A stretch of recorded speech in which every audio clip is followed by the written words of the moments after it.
Hello मेरे दोस्तों, आप मुझे आशा है आप अपनी कॉम्पिटिटिव एग्ज़ाम्स की बहुत अच्छे से प्रिपरेशन कर रहे हैं। आज के दिन हम एक सवाल ले रहे हैं जिस तरीके का सवाल एनडीए के एग्ज़ाम्स में आ सकता है या सीडीएस की भी एग्ज़ाम्स में आता है या इसी तरीके एग्ज़ाम्स कुछ और एग्ज़ाम्स में भी सवाल आते हैं। मैंने पिछले बार जब ये चैप्टर पढ़ाया था तब आपको बहुत अच्छे से याद होगा, हमने एक कॉन्सेप्ट लिखा था।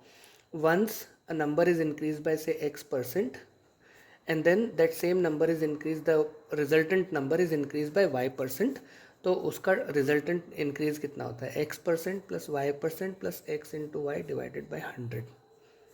ये परसेंटेज इंक्रीज होता है। जैसे अगर हमने 100 नंबर लिया था, उसको 10 से इंक्रीज़ किया, 10% से इंक्रीज़ किया तो ये कितना हो गया, प्लस किया तो 110 हो गया।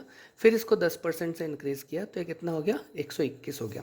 क्योंकि 110 का 10% होता है 11, तो इन दोनों को सम किया 110 और 11 को, तो 121 आया। ठीक है, अभी हम यही कॉन्सेप्ट हम करके देखते हैं।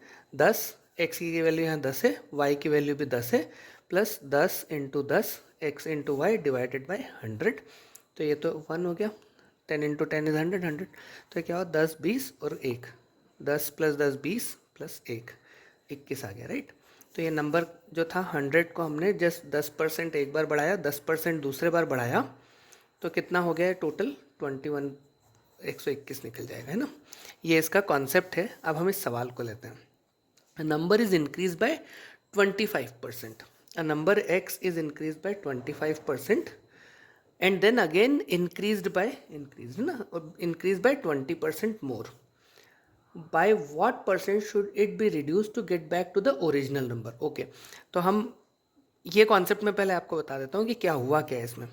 x जो है वो पहले 25% बढ़ाया, तो ये हो गया 25, प्लस दूसरे बार 20% बढ़ाया, 20 प्लस 25 इंटू 20 डिवाइडेड बाई 100।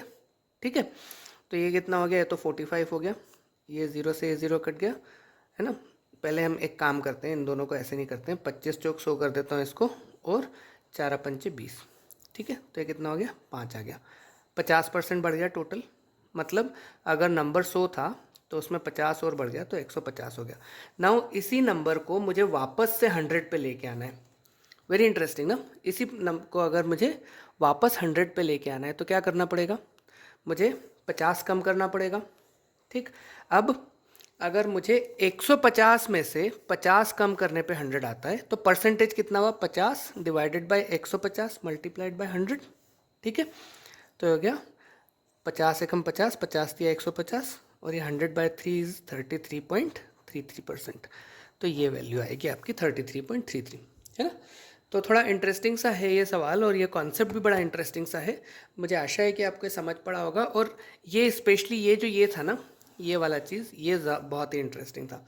तो आप ये चीज़ें हमेशा ध्यान रखिएगा कि आपको किस तरीके से आंसर को सॉल्व करना है, किस तरीके को आंसर को पूरी तरीके से पढ़ना है और उसके बाद सॉल्व करना है। ठीक है, I hope you are liking this videos. Please like, share and comment, और अपने दोस्तों के साथ शेयर कीजिए इन वीडियोस को। Thank you so much, have a good day.